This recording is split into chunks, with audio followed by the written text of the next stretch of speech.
the latest in India's crackdown on drugs, often targeting VIPs and their children. 142 people were taken into custody on Sunday after the Hyderabad Police busted a rave party at the pub of a five-star hotel in the city. Those taken into custody include celebrities, star kids, the children of prominent politicians, even a top bureaucrat. Contraband like weed and cocaine were seized. Now, a day later, those named were let off after collecting blood samples. But the probe is continuing on who consumed drugs, who supplied the banned substances, who was peddling them. This is a part of a crackdown on drugs initiated by the Hyderabad Police, ordered directly by the Chief Minister. The raid on high-profile celebrities comes months after the Aryan Khan case in Mumbai. While there were narcotics which were found, none were in fact found on Aryan Khan personally. While action must be taken against peddlers and consumers, the broad sweep of the law and the fact that we have this pattern in this country where VIP parties or young people or well-known people, I should say, are often targeted in searches, often means that people with no connection necessarily are caught, their reputations ruined. Is this part of a trend? Should drug searches not be much more broad-based? The police party that went in actually went in because this was exceeding the hours during which you can serve liquor or even drinks or even to outsiders. So this was in pre-dawn, around 2 a.m. is when they went in Sunday morning, and they were in fact having a suspicion. They had some information that there could be some banned substances there as well. In that video that we are in fact playing out, the counter where the drinks were being served, that was being searched, and that's where you had the straws and the stirrers and the toothpicks, and also you can see a lot of other green materials that have been kept there, and the manager and the co-owner in fact explained, saying that there is lemongrass and this is some other kind of item that's put into the drinks. And subsequently, among the straws there are some small kind of sachets that are attached to some of those straws, and in the FIR they have been described as buds that have been wrapped in some kind of a white white kind of sachets, and they are being told that that is sugar or sugar substitute, but subsequently it was found to be cocaine. So 5 grams of cocaine is what has been found in this very, very high profile place, a pub inside a 5-star hotel of a very prestigious chain that is in the Banjara Hills area of Hyderabad. There were nearly 150 people inside that pub at that time. 142 people have been named in lists that have been made public, and those, as you mentioned, include not just the son of prominent Congress politician. There is a son of an MP from Andhra Pradesh, Telugu Desam MP from Andhra Pradesh, daughter of a bureaucrat, the daughter of a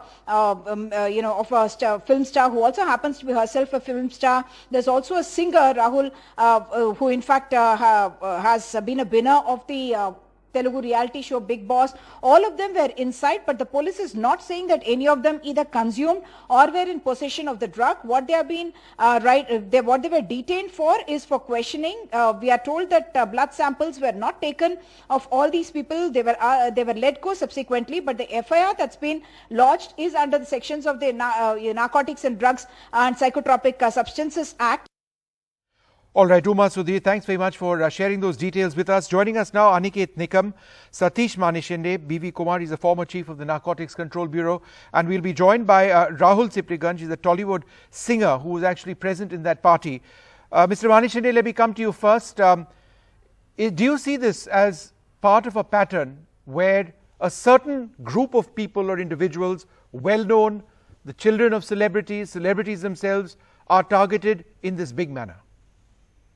Well, it has become a practice with all the investigating agencies to target high and mighty, and particularly children of rich and powerful, because in a large number of parties these days, the youngsters consume a lot of narcotic substances. So the investigating agencies, to highlight such problems, target such rich and powerful, because that's what makes news. If a person from low strata of the society or a low income group is raided, there will be nobody to his rescue. But these kids who have enough resources at their command tend to get into these habits. And recently, there was an article where the police exposed a story where, tattoos are being made marks identifying marks for supply of drugs and identifying victims and consumers. So it has become probably a practice of all the investigating agencies to target such rich and powerful people. And in a large number of cases, what happens in our country, most of these cases fizzle out and they don't reach the case of even a charge sheet. Mr. B.V. Kumar, I'll just come back to you, sir. Mr. B.V. Kumar, former chief of the Narcotics Control Bureau, also with us. Mr. Kumar, there have been so many high-profile cases, drug busts like this in the recent past. In the Aryan Khan case, which became it was turmoil for the man because there were no drugs which were eventually found on him. Many of these people, 142 of them who were actually arrested and blood tests were done, almost all of them got away. But this is something which stars reputations. It serves to scandalize. And therefore the argument which is made is that do we need to have such big sweeps? What do they really achieve? No, I think we should see the problem in a very different perspective, not from the news point of view, as Mr. Mansinde said. I agree with him that what is to be seen is whether it's newsworthy or just some high-profile individuals were involved and other things. What this type of rave parties, in this particular case, only 5 grams of cocaine has been seized, allegedly, and the minimum quantity that has been prescribed under the NDPS Act is 2 grams. Anything more than that is supposed to be a large quantity. So that becomes punishable. What I'm worried is not so much about the newsworthy of the presentation by the news agencies or the PTI report, which I had the benefit of reading. Yes. But what is important is we are slowly emerging into a drug-consuming country. Initially, we were only a transit country where drugs were passing through India to the Western destinations, particularly USA, where the profits generated were enormous. But in the recent past, the type of seizures that have happened after the Taliban took over Afghanistan on 1st of September last year, immediately we had a 3,000 case heroin seizure at Mundra port. Subsequently, there were 300 cocaine was seized in a Sri Lankan vessel off the Tamil Nadu coast. Right. Like that, a series of major seizures have taken place. And this type of rave parties, apart from the one which was investigated in Bombay, unfortunately was not properly investigated according to me. Earlier in Pune, there were rave parties where the police have raided and probably arrested people, and ultimately they were let off, or I have no idea. Okay, sir, I take your point, sir. I've also got Rahul Sipligunj. He's a Tollywood singer who was actually there. Rahul, thank you for speaking to us. Can you hear me, Rahul? Yeah, I can hear you, sir. Hi. Hi. Rahul, what happened in this party? Can you describe how this bust went? What exactly went down? Actually, what happened is I have been at the time of 11:30, I reached there. And, there was my family friend's party was going on. It was a birthday party. So I just went to wish them. And, late night after 1:30, Professor and police raid happened. And, they said everyone, all 150 members, 200 members, they said to stop here, sir. We need to check everything. So I didn't even know that wasn't, they were checking some drugs or something. So after that, after checking, it was like early morning 3. From there, they took us to police station. And, from in police station, they made us to stay till morning 6:30.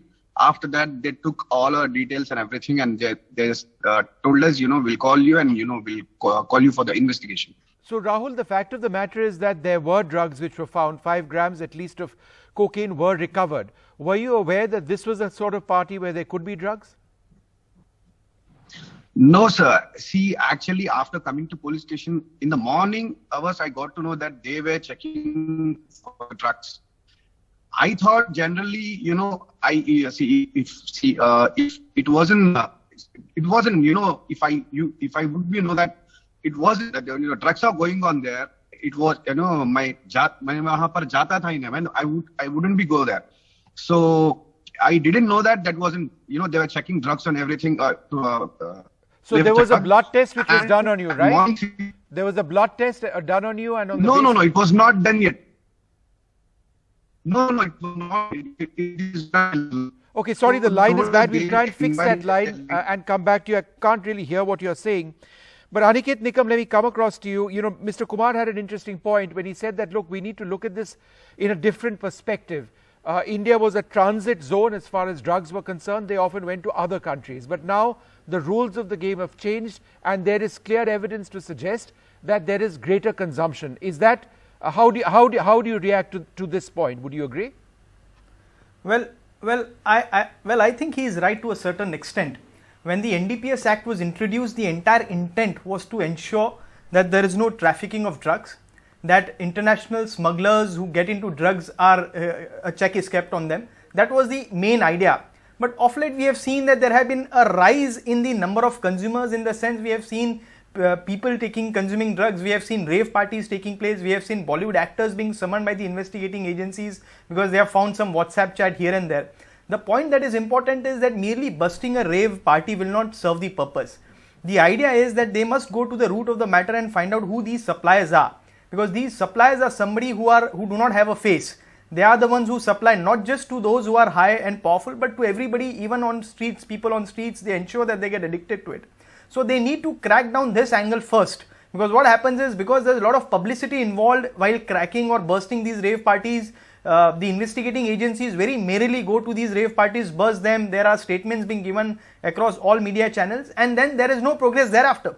We have seen cases where Bollywood celebrities were being summoned by the investigating agencies because they found certain WhatsApp chat, but we do not know what has happened to it thereafter. So all this is merely by bursting a racket or a rave party will not serve the purpose. They need to go to the root of the matter. They need to find out who the suppliers are. They need to burst the chain of supply of these drugs. Until that is done, the menace of drugs will not be kept in check. Mr. Kumar, reply to that before I go back to Mr. Manishinde. Yeah.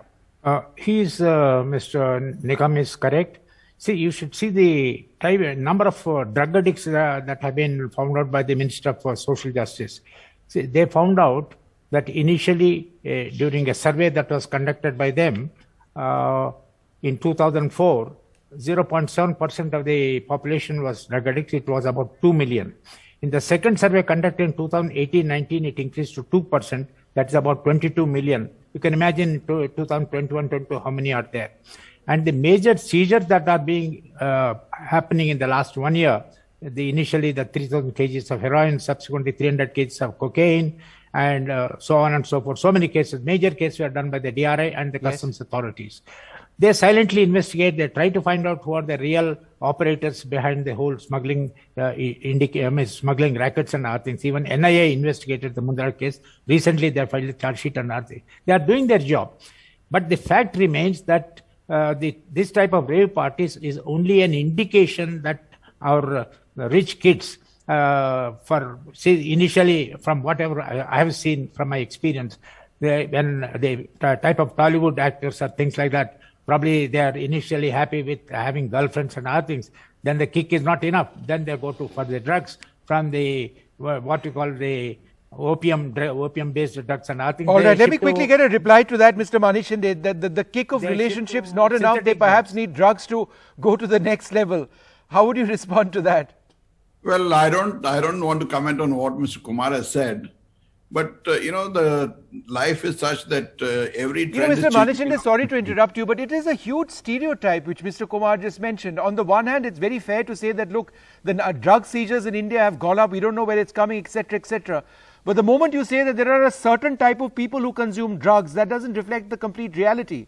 Drug usage in this country is not something which is just about rich people, not at all. It's across strata. In fact, if there were statistics, perhaps people who are impoverished would be consuming drugs at a very high level as well. In a large number of cases that I have seen and come across, it's a large number of people from the lower strata also consuming drugs, because at some places it's very easily available and very economically available. Some like a place in Himachal Pradesh, yes, or in Punjab, or in a place like Goa, it's easily and rampantly available. And we all know that it's coming from the West, it's coming from the international borders, but our agencies are not doing enough to curtail the movement of drugs on the international border. And therefore, as I said earlier, the root cause is the import of these drugs into India. That has to be stopped. And sure, the reason that it is so easily available in India does not restrict it only to the rich and the high and mighty. Everybody and everyone is involved in these. And in a large number of cases, children who get involved with rich families as their friends end up as couriers for those rich and powerful. And I have come across various cases where my own friend's son was involved in such a case, and he used to literally go and pawn jewelry and other valuable stuff to obtain money from the pawners, and then purchase drugs for these people from big families. Sure. So you can't castigate or pinpoint at only the high and mighty and rich and powerful children, but it's all over in the society. And like I said earlier, it's easily available in colleges. Youngsters get involved in these habits at the very beginning of their career, and they get their careers ruined. So what has to be done is to fight the drug money right from the college level. All right. And I think the amount of drugs that we're seeing now is rampant, and I think it's a very serious problem. It has to be nipped in the bud. right. Well, we leave it over there. I'd like to thank you all very much for joining us. It has to be nipped in the bud, but perhaps the targeting of this needs to be much more broad-based, not necessarily to a particular type of people on the basis of their relative wealth. I'd like to thank you all very much for being with us.